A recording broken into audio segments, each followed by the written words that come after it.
volta com o nosso Tarde da Gente de hoje. Muitas mulheres, elas conseguem perceber quando algo na vida já não está bem. Seja no trabalho, nos relacionamentos ou na própria rotina. Mas aí, por que isso acontece, né? Como é que... e como desenvolver, né, essa autonomia emocional, né, para fazer escolhas que realmente façam sentido, né, para você. Quem vai responder essas perguntas é a nossa neuroterapeuta Iráclis Maia, está aqui junto comigo. Ela vai tirar todas as nossas dúvidas. Então, você que está aí com essa dúvida, fica aqui junto conosco, né, mulher? Olá. Seja bem-vinda, maravilhosa. Obrigada. Minha amiga, me diga uma coisa, por que que muitas mulheres aí, né, sabem que estão insatisfeitas, às vezes, com alguma coisa na área da vida pessoal ou até mesmo no trabalho e assim mesmo tem tanta dificuldade de tomar aquela decisão para mudar. Vou mudar, preciso mudar e agora? Por que que essas mulheres têm tanta dificuldade? Então, Marília, o que acontece é que o nosso cérebro, ele é programado para entender que quando a gente vai mudar, aquilo é um risco.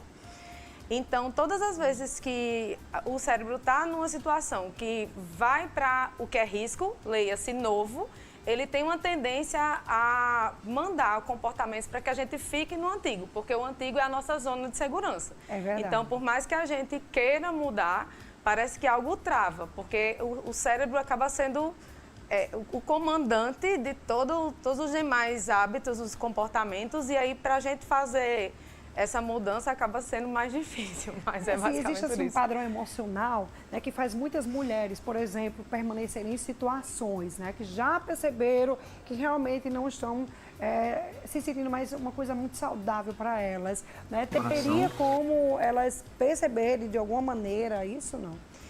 Então, acaba sendo um pouco dessa parte que a gente falou num primeiro momento, né? Quando a gente vive sob essa pressão, nesse estado de sobrevivência, a gente também acaba se adaptando. O cérebro da gente também tem, dentro da neuroplasticidade, entenda assim, uma ginásticazinha que o cérebro faz e ele se adapta. Então, o que é que acontece? Muitas vezes, a gente não consegue perceber que está vivendo uma situação tóxica, uma situação ruim, porque o cérebro trouxe para a gente a ideia de que aquilo era normal.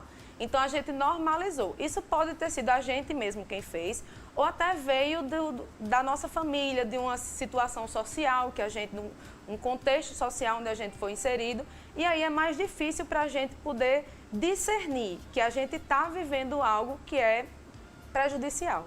Como que a gente pode ver assim, tipo, os sinais? Quais são os sinais, né? Que essa mulher está vivendo assim, mais para sustentar a expectativa externa do que sustentar a sua própria vida. Como que a gente tem algum sinal assim que a gente possa observar? Opa, eu acho que eu estou precisando cuidar mais de mim, né? Eu estou mais vendo as coisas de lá de fora do que as minhas. Eu costumo trazer, né, para as pessoas, as mulheres que chegam até mim, que tem 3 sinais principais. O primeiro é aquela sensação eterna de que você está cansada.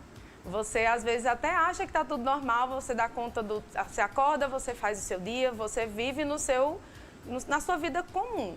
Só que você nunca descansa, né? Você está sempre ali cansado. Esse seria o primeiro sinal. Você não sabe por que você está cansada, mas você está. A segunda questão seria você ter uma dificuldade de dizer não. E muitas acho que mulheres... muita gente tem isso, né? Muitas eu mulheres... Eu tenho muito isso. Agora eu estou começando a aprender a fazer, dizer não de vez em quando. A gente tem, nós mulheres principalmente, porque culturalmente a gente foi, de certa forma, condicionada a sermos reguladoras do bem-estar do ambiente em que a gente está. Então, quando a gente diz não, parece até que a gente está rompendo toda uma carga que foi trazida para a gente. A gente está meio que se rebelando. Só que, na verdade, se a gente fica dizendo não para si mesma e dizendo sim para o outro, a gente está se prejudicando, isso vai gerar sobrecarga emocional. E o último ponto que eu gosto de trazer sempre é aquela sensação de que a gente não está andando na vida.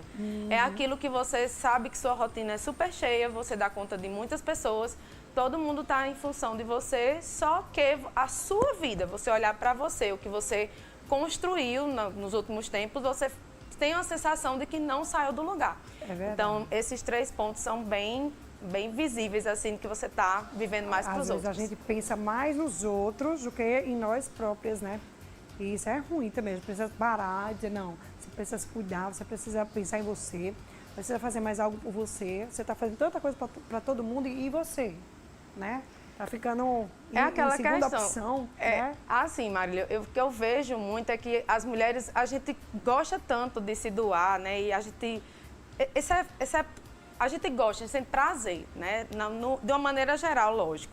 Mas isso acaba gerando... Quando a gente faz para um filho, a gente acha que está fazendo para a gente. Quando a gente faz para o marido, a gente acha que está fazendo para a gente. Para os familiares, para o trabalho. Então, a gente precisa ter esse autoconhecimento para discernir o que é para o outro e o que sou eu, independente dessas outras esferas, onde a gente esteja se espelhando, vamos dizer assim. Isso vai fazer uma diferença. Bora lá, tem muitas mulheres que relatam tipo uma sensação de sobrecarga constante na Irax. E aí eu queria saber o seguinte, isso tem alguma coisa assim a ver com a dificuldade de impor um limite? Porque eu acho que a pessoa tem que impor. Chega, vamos impor um limite aqui, tem que ser até ali, chão. E aí? Acho que sim, né? Total. Tem que ter, gente, senão a gente fica sobrecarregado com tanta coisa. Estava conversando até no camarim agora sobre uma pessoa que vive sobrecarregada, aí às vezes está reclamando disso, daquilo. Por quê? Porque não está dando conta, tipo assim, de tanta coisa para fazer, às vezes não dá conta nem da própria vida dela. Entendeu? E é engraçado, né, Marília? Porque quando a gente conversa entre amigas, parece que tá todo mundo falando, vivendo a mesma vida. Mesmo jeito, né? É verdade. Mas a questão é porque é o seguinte, essa sobrecarga, essa construção do que eu venho conversando aqui, né, é um ponto depois do outro, é como se fossem passos. Então, quando a gente chega na sobrecarga, é porque a gente também não está vendo o que a gente está vivendo nessa toxicidade. A gente assume papéis onde a gente acha que está fazendo o que é para a gente, só que na verdade é para o outro, filho, marido, enfim, isso que eu falei um pouco antes. E aí o que é que acontece? A gente vai se abafando.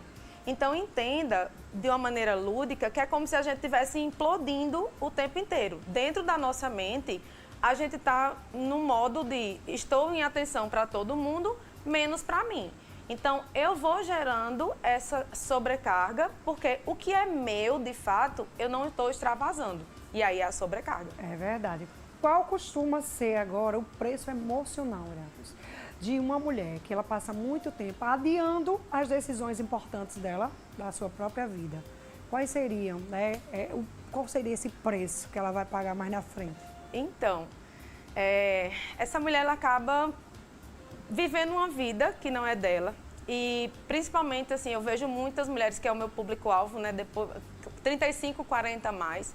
Elas chegam nessa fase da vida e olham para trás e pensam que não construíram nada, né? Então, tem muita questão de se sentir sobrecarregada. Quando quer viver a vida que ela realmente diz, não, eu não quero mais fazer o que eu fazia antes, eu quero dar um novo momento, vem culpa. Então, ela acaba sobrevivendo, não é viver, é sobrevivendo com sobrecarga, com culpa, com medos. Isso também gera, Marília, infelizmente, a somatização de outras doenças também no nosso corpo. E é importante a gente trabalhar tudo isso para evitar, não é que vá necessariamente curar, mas se a gente pode fazer essa avaliação integral, com certeza a gente vai ter uma qualidade de vida bem melhor. Para a gente finalizar, acho que dá tempo, deixa só um recado para as mulheres que estão nos assistindo agora, né, para que elas se olhem mais, né, para elas mesmas, se olhem mais para si, né, e pensem mais um pouquinho em si, né, antes de pensar em qualquer outra pessoa. Eu sei que a gente pensa muito dos outros, eu sou assim, mãe, minha esposa, penso nos amigos, em todo mundo, mas para que a gente possa pensar mais em nós, o que é que a gente teria? A gente pode tomar duas decisões. A decisão de você primeiro olhar para você e entender que as outras pessoas que estão ali, elas precisam de você como ponto de luz, como foco de orientação. E aí você cuida de si para poder dar mais bem-estar para essas outras pessoas também e todo mundo vive melhor. Ou você quer viver assim? A pergunta que eu deixo é, daqui a um ano, você quer viver a mesma vida que você está vivendo hoje? Aí você Tem que A decidir, decisão né? é para hoje. Eita, isso mesmo. Bom, gente, vou ficando por aqui. Tem uma tarde maravilhosa, abençoada. Tem uma segunda-feira incrível e uma ótima semana para todos. Amanhã estarei de volta às 14 horas. Obrigada, viu, maravilhosa? Valeu!